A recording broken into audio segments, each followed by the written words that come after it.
Hello, everyone. Welcome back to the Fast Lane Pod. My name is Temi. With me tonight is Temi, or yeah, sorry, can't help myself. Hi, everyone. Hi, welcome back. I feel like it's been a couple of days. We were supposed to record earlier than today, so it's been on my mind. It's been on my mind. I'm glad to be back in the studio. Life is lifing hard. Adulting is adulting us. It is really adulting. In Lagos, Nigeria, it is adulting. I think you'll find that it's adulting everywhere in the world. The world is so chaotic right now that I think for 99.9% of us, adulting is adulting hard. Yeah. I envy the other people. The ones for whom adulting is not adulting hard, I really envy them. But what do I know, right? Well, we're here. We're We're here. here. And it's another race weekend. We have another busy motorsports weekend. A We busy have one. races in Brazil. Yeah. Got Formula One in Brazil. And we have MotoGP. So tell me, Timmy, what are your thoughts about this weekend? Well, about the season so far. The F1 season so far. What are your thoughts? The season so far. How long have you got? Yeah. No, I won't talk about the season so far. I'll just say, last couple of races, I think if anything, it's really taught me that anything can happen. There's this saying people used to say, like, this is football, anything can happen. This is literally F1 and anything can happen. I don't know who's going to win the championship. I literally have no idea. I have my hopes, but things are so close. And I think that's why it's fun to watch as well, because I think I read somewhere that at the Brazil GP last year, or maybe a couple of years ago, that kind of decided who was going to win the championship. Like, you could already tell who was going to win the championship. But I don't think that will be the case here. I think No. at the end of this race, we will still say it's a very close battle, which is good. I like it. Mm, I agree. I think this one goes down to the wire. This one goes down to the very last corner of the very last weekend. And that's what we live for. We'd like to see it go like the season end on at the very last weekend. Not like some seasons where you have three races to go, you already know who your champion is. And there's nothing left to play for, you know. It's funny. In the years when Lewis was dominant, he would win what with two races to go, three races to go, and he would drop off completely. Like he would just not win any more races. After he'd won the title, he'd just mentally go on, just mentally check out.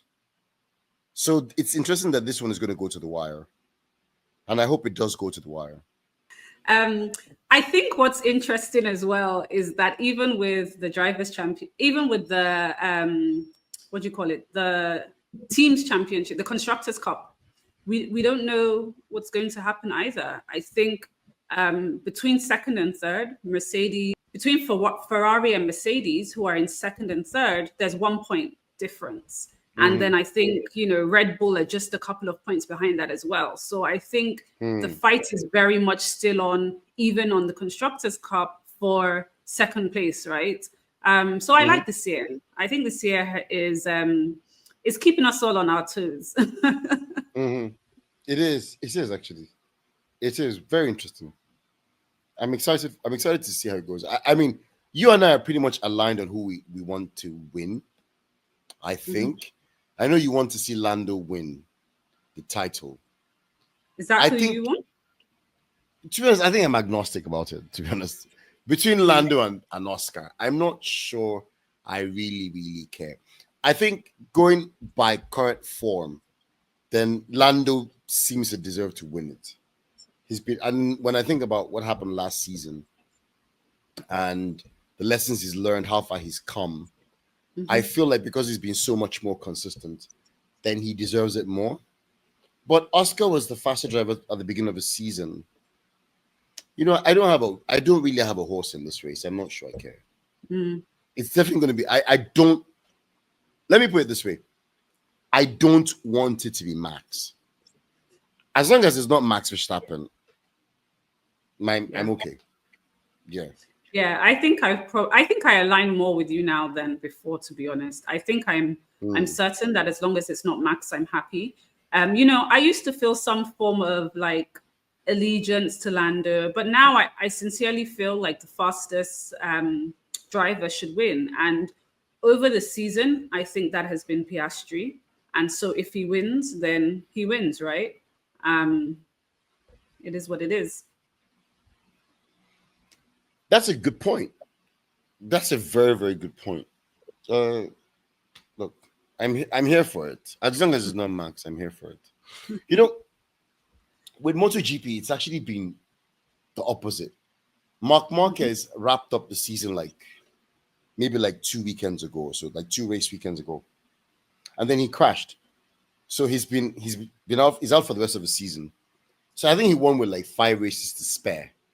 And we now have an active contest for who number 2 is going to be.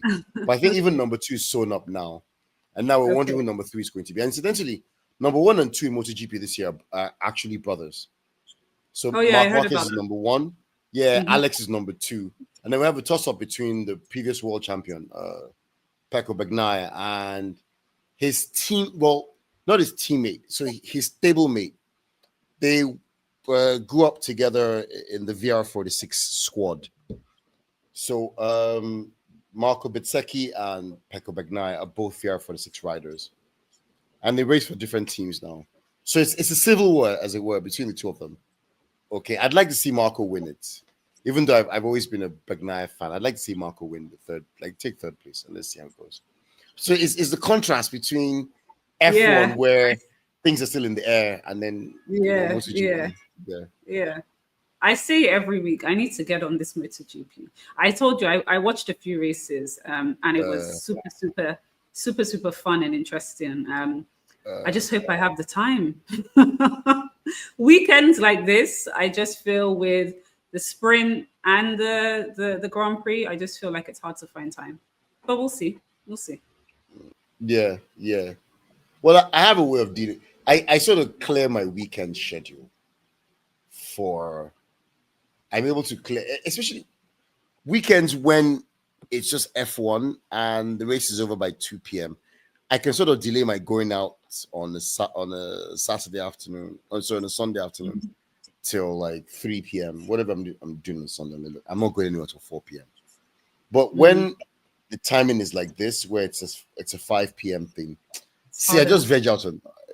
And when I have MotoGP earlier in the day, and then because that will start at 9 a.m. or 10 a.m. or something, I just surrender the day.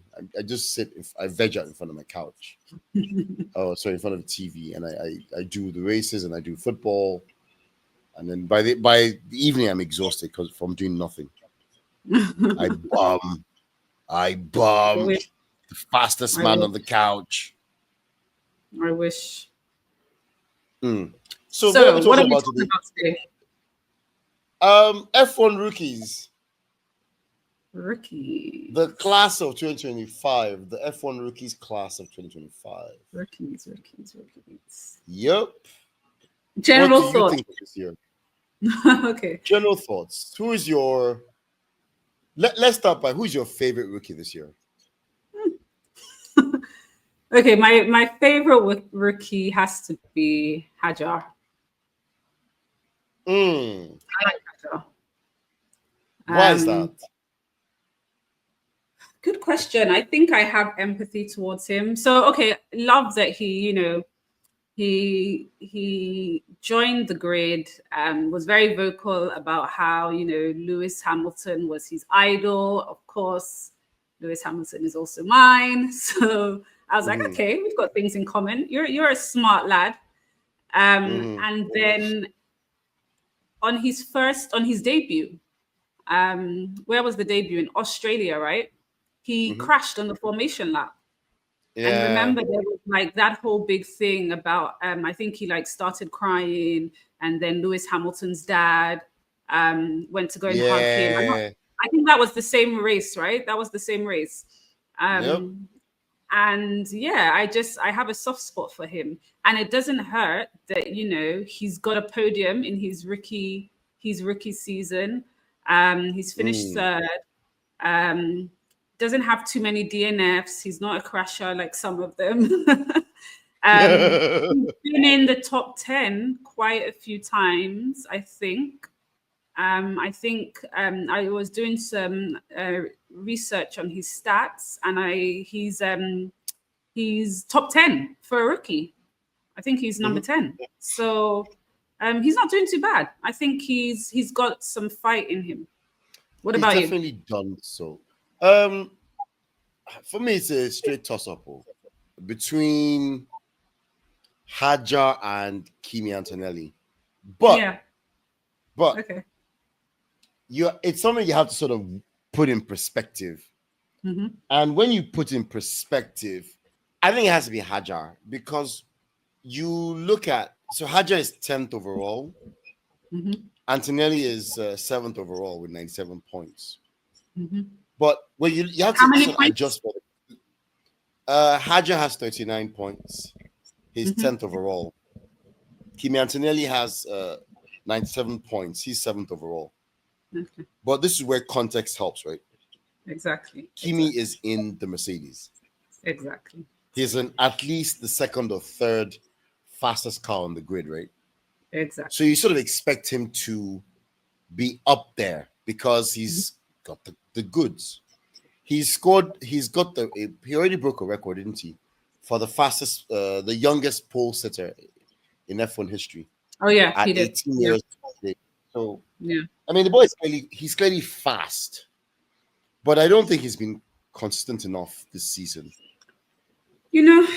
I agree with you in terms of, if I was to say number 1 and number 2 best rookies for me, it would definitely be Kimi number 2. And I agree as well, context important. He's in a Mercedes, but I feel people are too hard on him because he's in a Mercedes, right? We've seen other drivers that aren't rookies, and they're in equally as good cars. We saw Liam Lawson, who didn't last more than a couple of weeks in the Red Bull. We've seen, who else was in the Red Bull? We've seen Yuki Tsunoda, who is not a rookie in the Red Bull, who is not a rookie. No. And exactly, he's not a rookie, and he's in the Red Bull, which is a fast car. And I don't think either of those drivers have been, as good as Kimi, right? I don't know where Yuki is in the Drivers' Championship, but I don't think he's top 10. Hold on. Yeah, we'll check. But so my point really is that I think sometimes we're a little too hard on Kimi just because he's in the Mercedes, right?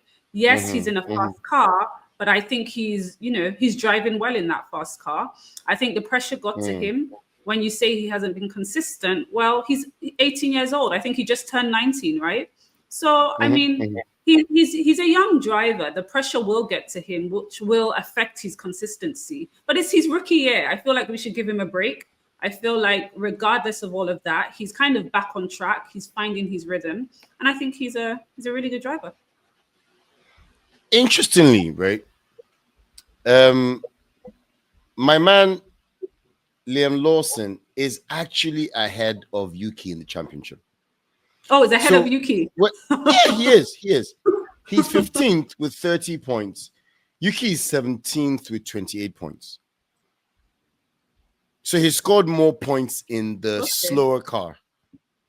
Okay. Than, yeah, it's really is. Well, that comes down to pressure, right? To prove your point. It also comes down to pressure because, there's the curse of the second seat, the second Red Bull seat.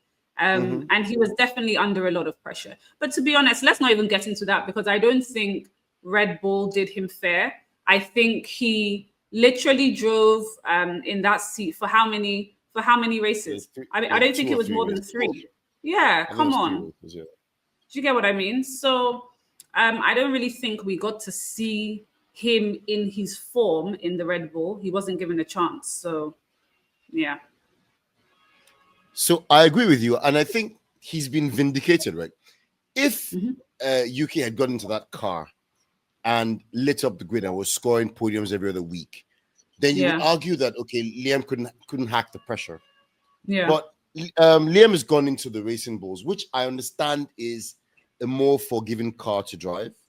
Yeah. It's less of a hair, it's got less of a hair trigger, it's less sensitive. So it's a more forgiving car, it's a more robust car, is what I've read. There's also the fact that there's a lot less pressure. You're not driving alongside Max Verstappen that's destroying you every weekend and ruining your confidence. Yeah. You know? Yeah. And then look, when you also look at it this way, you have to look in the head-to-heads. Isaac Hadjar, who's 10th in the championship, has 39 points in the Racing Bull. And in the other Racing Bull is Liam Lawson in 15th place. He's got 30 points. So he's actually 9 points behind his teammate, which is very respectable. And the fact that they're both ahead of Albon in the other Red Bull tells you something. I think Liam was vindicated by the fact that Yuki is struggling in that car as well. I think he's been vindicated. And I agree that they should have given him more time. Yeah, I agree. But let's also remember that we're comparing Liam Lawson to a rookie. And I don't know how many races he drove last year, but he's not exactly a rookie, right? So he's not. No, you're right. He should be the better performing driver, right, in his team, and he's not. So let's not give him too much credit. Let's not give him too much credit. You have a point because he's driven a variety of cars. I think he's driven. He's been in and around the grid for a few years now. So I agree. He's been disappointing.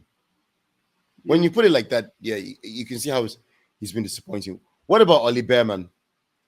Do you know, he was the next person that I was going to bring up. Because, I think, the funny thing is when we started the season, the first couple of races, if you asked me how about Ollie Behrman, I'll be like, who's that? Because he wasn't one of the rookies that made an impression on or off the grid, right? But now, I don't know. I think he's doing really well.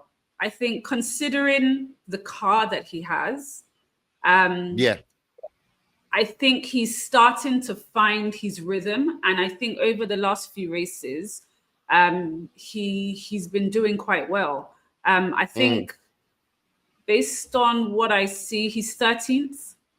He's 13th, and again, if we put that in context, he has 32 points, right?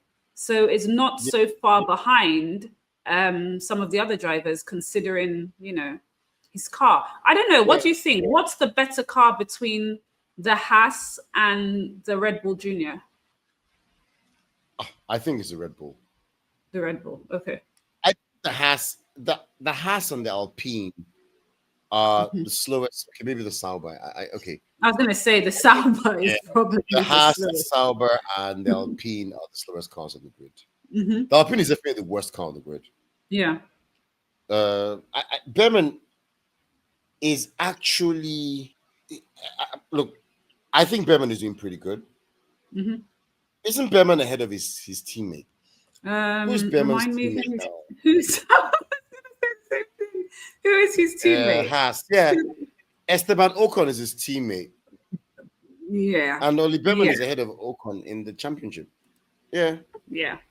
He's doing a phenomenal job when you put it like that. Your first challenge is to beat your teammate. And when you beat a driver like Ocon, who's been on the grid for donkey years, and he's an experienced driver.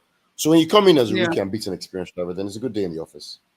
It's a good year in the office, all round. And he score like a 4th or 5th place recently, Ollie Behrman? Yeah, he did. He came 4th. Yeah, literally just. He celebrated like it was a win. It felt like a win. It was a win. I think it was a win for everyone watching, to be honest. It was a win. Yeah. So you go, Ollie.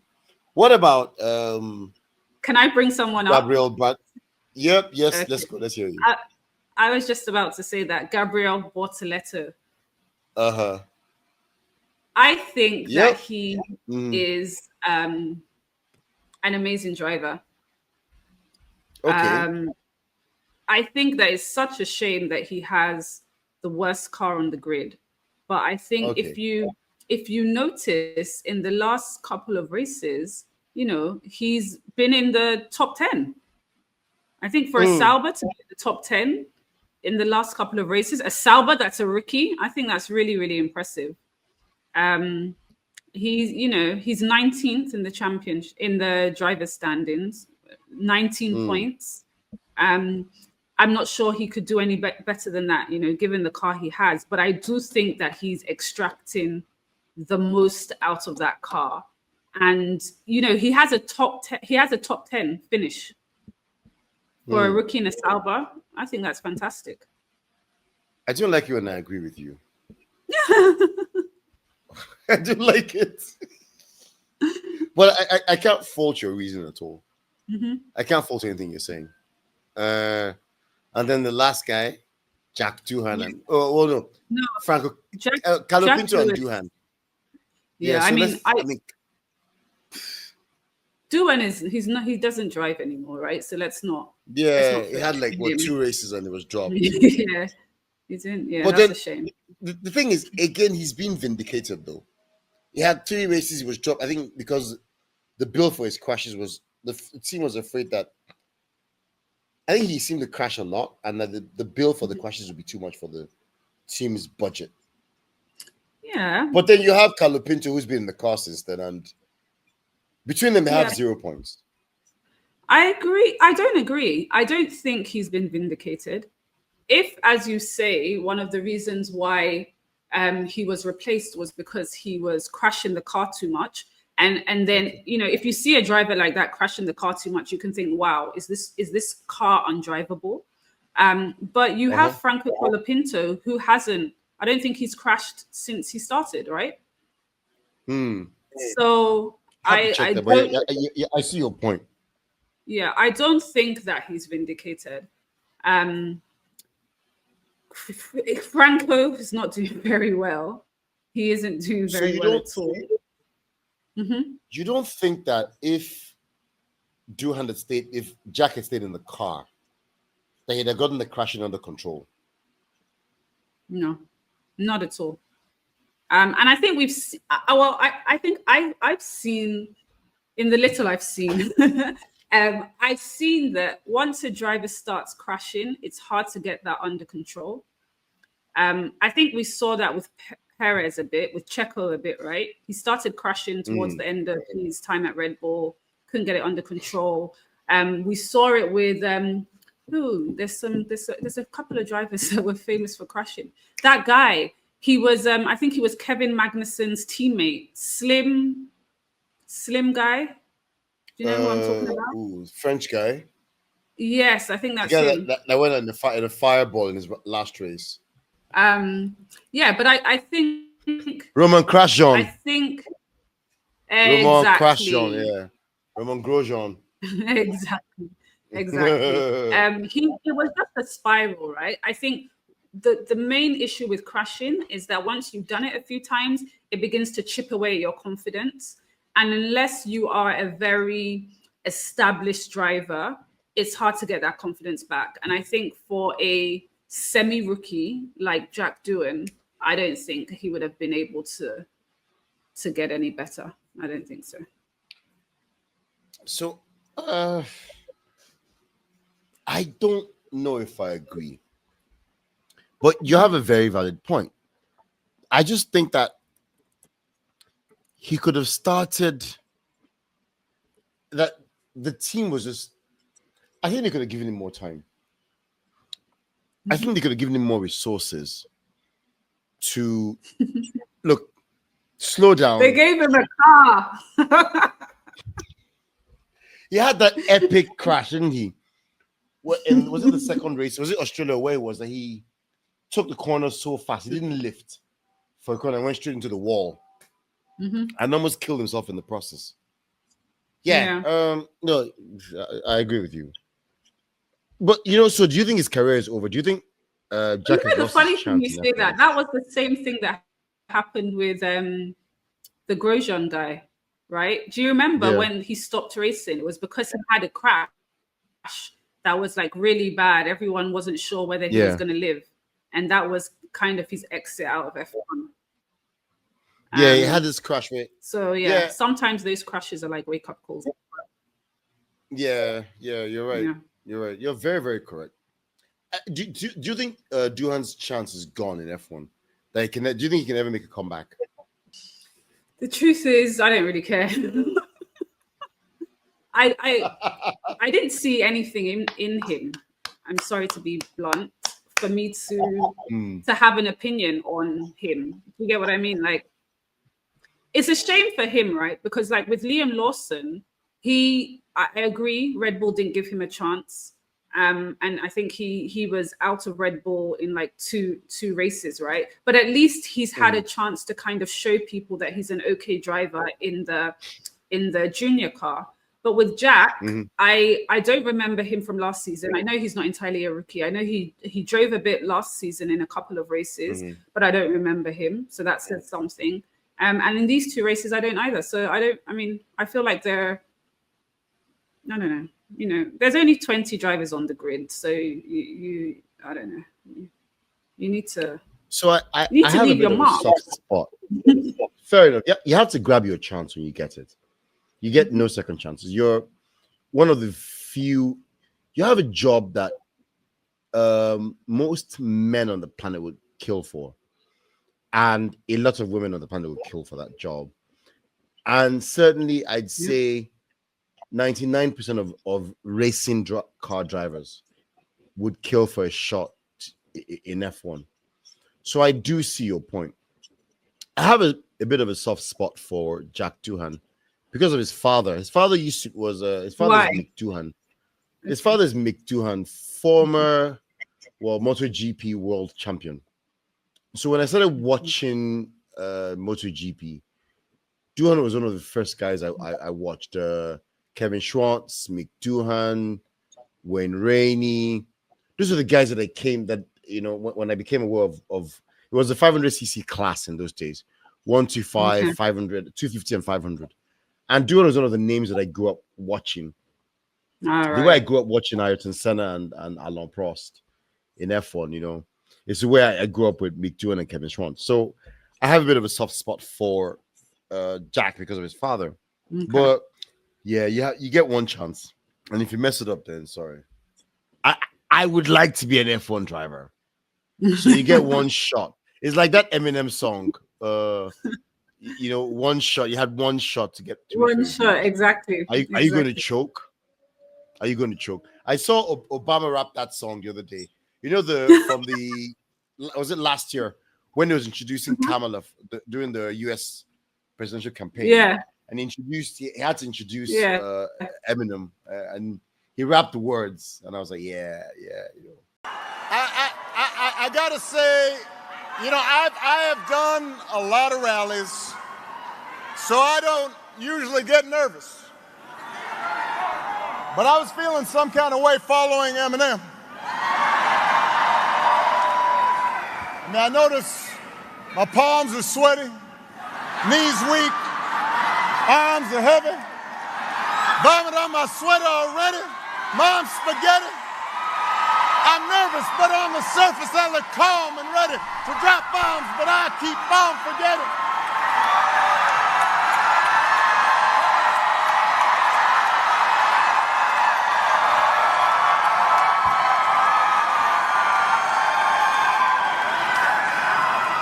Dun, dun, dun, dun, dun, dun, dun, dun, dun, dun, dun.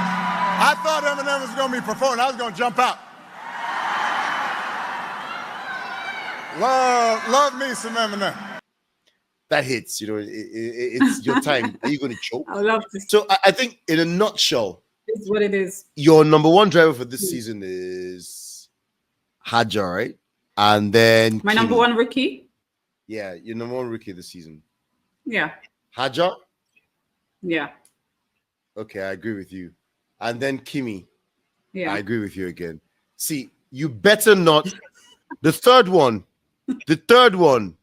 Be very careful. Okay. Pick You carefully. say We yours must not agree first on the third because one. you're copying me. So My- you say yours first. Behrman. Only Behrman is my third. Okay. Well, I will say Gabriel Bortoleto. Okay. So, okay. Normal service resumed. Normal service resumed. We don't agree on everything. That's fine. That's perfectly fine. That's okay. Yeah. So you think Bortoleto over Behrman? It's a tough one. I do. That's I a do. brave And call. That's a no, I brave do, call. right? And I think that if Bortoleto continues the way he's been going, I mean, I think his highest race finish has been 6th, highest grid position 7th twice. I think that if he continues how he is going, I think that next season will be very interesting. It's a shame that he's in the Sauber. I don't know, how can we switch? How can we get him? I don't know his contract details. I don't know if he can. I don't know, but I do It's okay. think. Sauber is going to become Audi next year. Yes, you're right. You're right. You're right. So let's. So he's wait one for the till next future. year. Yeah. So let's wait till And next year. there's a rules reset coming anyway. There's a rules reset coming. Yeah, next So year. the Exactly. standings will be reset, and Audi's coming into F1. So he's one for the future. Yeah.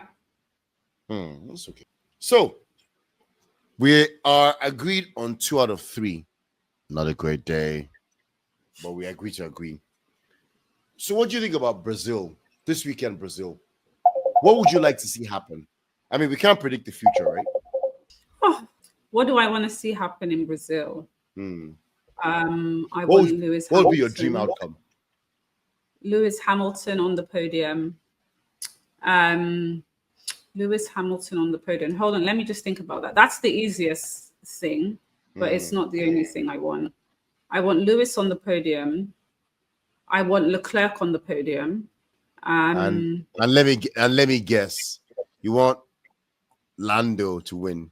No, I don't actually. I want Piastri to win.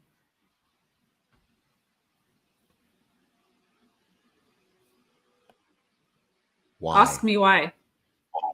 Why? Because Why? because I'm struggling with this because I'm trying to. You said my dream, right? It's my dream. This is, but I think Piastri has had a tough couple of weeks. And I was looking. I watched his the pre-race interviews today, and he was basically saying how he's learned a couple of things from the last 2 races. And so I'm really hoping for him that, at the end of Brazil, we can say, that's the Piastri that we've seen all season. This is the Piastri that we know, right? Let's not make it too easy for Lando. Let's not make it too easy for Lando. Let's switch things up a bit. Okay. And That's a fair point. Lando can be a bit cocky. I'm now starting to see him carry his shoulders. He's now really so, before when Piastri was winning, he was humble. Before the summer break, he was all he was hard on himself. And I'm not saying I want him to be hard on himself again, but there was a lot more humility, and now he's carrying his shoulders. So let's remind him that this is F1. It's not easy to just win championship like that.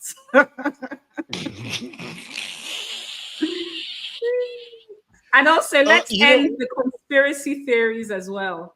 The conspiracy theories that Zax has tampered with. Somehow jinxed or tampered with Oscar's car. Yeah. What about you? My dream outcome. I would like to see Lewis win. Not just podium. I want him to actually win the race. I would like to see Lewis win, and I don't care about anybody else. Let me rephrase that. Lewis to win, and Max to be nowhere near the podium. So Lewis in first, Max in fifth place. I don't care. Yeah, the rest is fine. I don't care. We have to interrogate. I know we're out of time. And maybe during our next session, we need to interrogate what it is with you and Max. I don't think you've told us. but we need to get to the bottom of it because I'm not a Max fan, but you're like times 10. So I'm very anti-Max. Very, even though I freely accept that he's the most naturally talented driver on the grid right now, and he's in his prime. Okay, the guy is a magician. I don't know. So for me, Lewis in P1, Max in P6.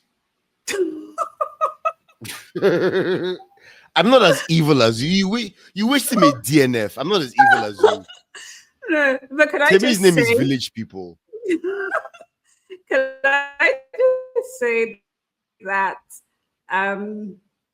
two things. First thing, no, let me just say one thing. It's gonna rain. It's gonna rain. It's gonna rain. Yeah, It's going and to that would be rain. crazy. And so, yeah, and I think that also makes it harder for Max not to be up at the front, because he's a good driver in the rain. So, yeah, we'll see. We'll see. That's why I want Lewis to win, because Lewis is also a rain master. He's a rain maestro as well. Yeah, And he is. Brazil in the rain throws up a few challenges. I remember, was it Fisichella winning his first race in the Jordan in very crazy circumstances. They had to do a count back. So Brazil can throw up a lot of strange races. But you know, this is also something of a home race for Max. His girlfriend, his partner is Brazilian. Yeah, his partner is Brazilian. And his daughter is half Brazilian. Okay. Well, it's also a home race for Lewis, because he's Brazilian, right? They've given him like a Brazilian citizenship thing. Yeah. So we're just like clawing at threads here, aren't we?